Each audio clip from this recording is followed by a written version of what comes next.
Hey friends, this is Dolynny TV. Good afternoon, good evening, good tomorrow, wherever you're tuning in from. I hope this video finds you well as we get set up to discuss obviously everything going on with the Edmonton Oilers. Yesterday we saw cuts to the Oilers roster by 15 players. All the PTO, ATO kind of guys sent down to the Bakersfield Condors. They're obviously to be part of the system throughout the year with the Fort Wayne Komets or to be part of the Bakersfield Condors more AHL roster. We also saw some of our regular AHL players for this season allocated down to Bakersfield as well, which leaves us with a pecking order of players remaining at training camp. So welcome aboard. Obviously, I'm pre-recording this video on Thursday night. If anything changes before bedtime this evening, I will update this video and you will not see it. So, ta-da. But at the same rate, too, I'm releasing this about Friday at 9 a.m. just so as we can kind of have some content while I get a little mountain getaway in my schedule right before the hockey season starts up. All right, either way, my plans aside, you need to know what's going on, and let's go over the camp roster quickly. Who's remaining at camp here? Kane, McDavid, Brown, RNH, Draisaitl, Hyman, Fogle, McLeod, Ryan, Holloway, Sutter, Janmark, Ernie, Pedersen, Lavoie. Then you've got Kajula, Malone, Bourgault, Hamblin, McKay, Griffith, and Gagne all remaining at camp. Nurse, Bouchard, Ekholm, Broberg, Kulak, Ceci, Gleason, Desharnais, Nima, Linen, Kemp, Hoffenmeyer, Deneen. So you've got a grand total of, 12 defensemen remaining. You've got technically what would be more or less the top three lines of the Bakersfield Condors remaining. And as well, you've got your regular group of players outside of the two goaltenders in Bakersfield and Nate Day hanging out, enjoying camp, being that rotation goalie, if you would, during practice by the looks of it. Okay, so this leaves me to wonder. We got a few more days left in camp, right? Home opener is October 14th.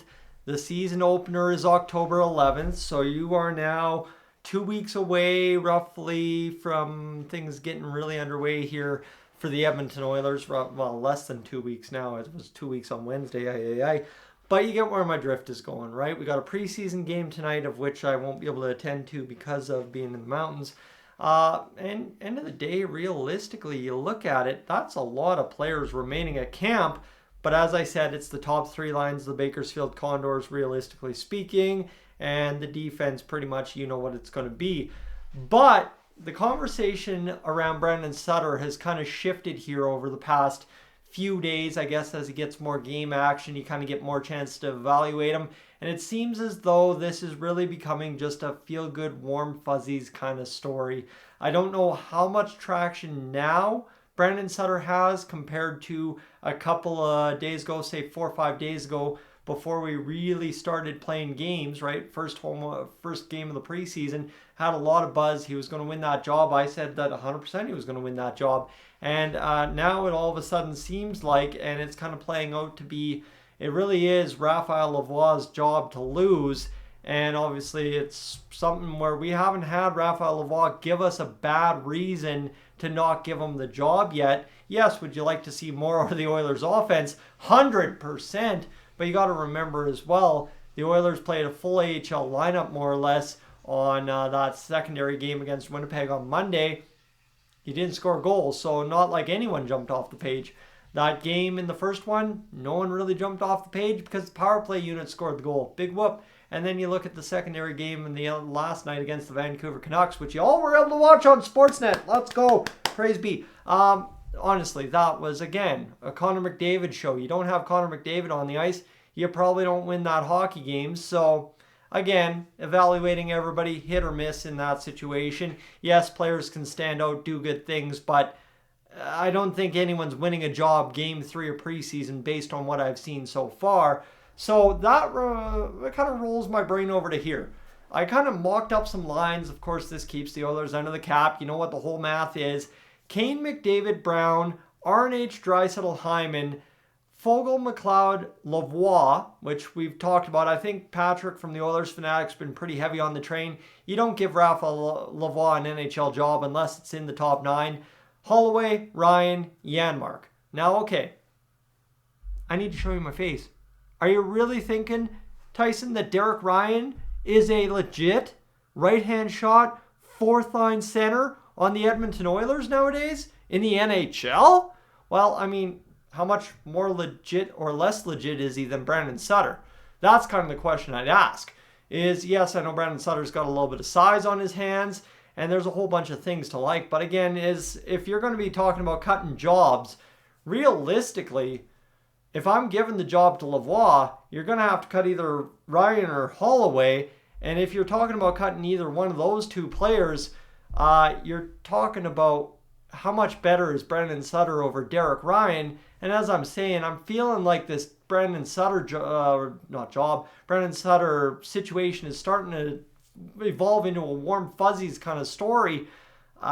End of the day, I guess I would be comfortable is what I'm saying if the Oilers went out there and rolled Derek Ryan as the fourth line center, because obviously too it's unreasonable to think that Derek Ryan is going to be a full 82 game NHLer this year. He won't spend time in the minors more than likely, but he won't be a full 82er this season round. It just doesn't make sense anymore. So honestly, right, if you're thinking about it, well, the Oilers can get away until the trade deadline, as they did last year, without a legit right-hand shot-sized centerman. I think that's 100%. Yes, the commitment to defense and everything needs to be there, but again, if you don't have commitment to defense from McDavid, Draisaitl, McLeod, guess what? You're not going to have enough made up by your fourth-line center who's playing 12 minutes at most a night.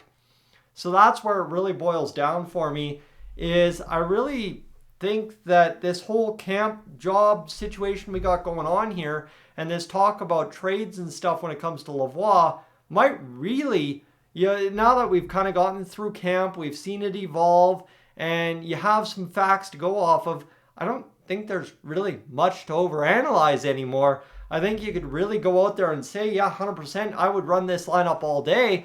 And now what I would tell you is if you're concerned about running this lineup, I'm fine with that. I have no argument there other than wait and see, right? Because last year we thought Jack Campbell was going to be half okay, and then he won games despite being absolutely terrible, and then Stuart Skinner assumed the starter's role in December.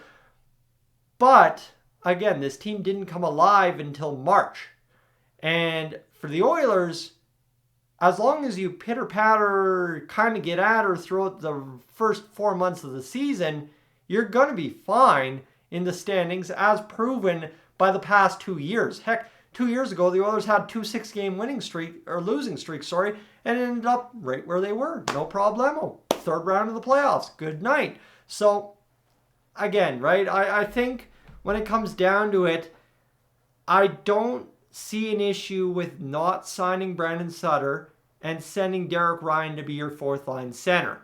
Obviously, again, argue with me as you may, flip-flop Foegele and Holloway, game on, run the kid line as the third line, whatever you want to do. I'm okay with it because the Oilers actually legitimately have enough depth.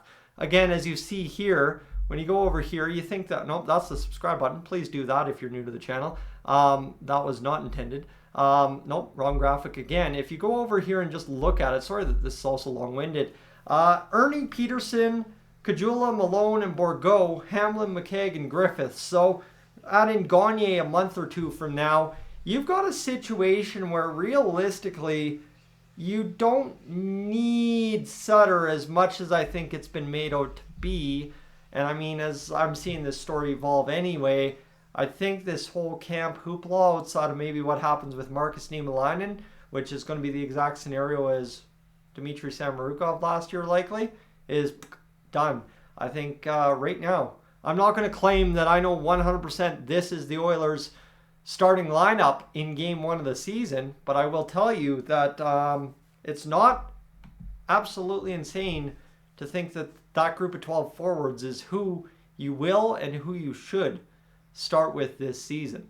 Friends, I'm Tyson. This is Dolynny TV. Let me know in the comments section below. Also, thanks for watching 10 minutes. It's been a while, but thank you very much. I'm up on, out of here.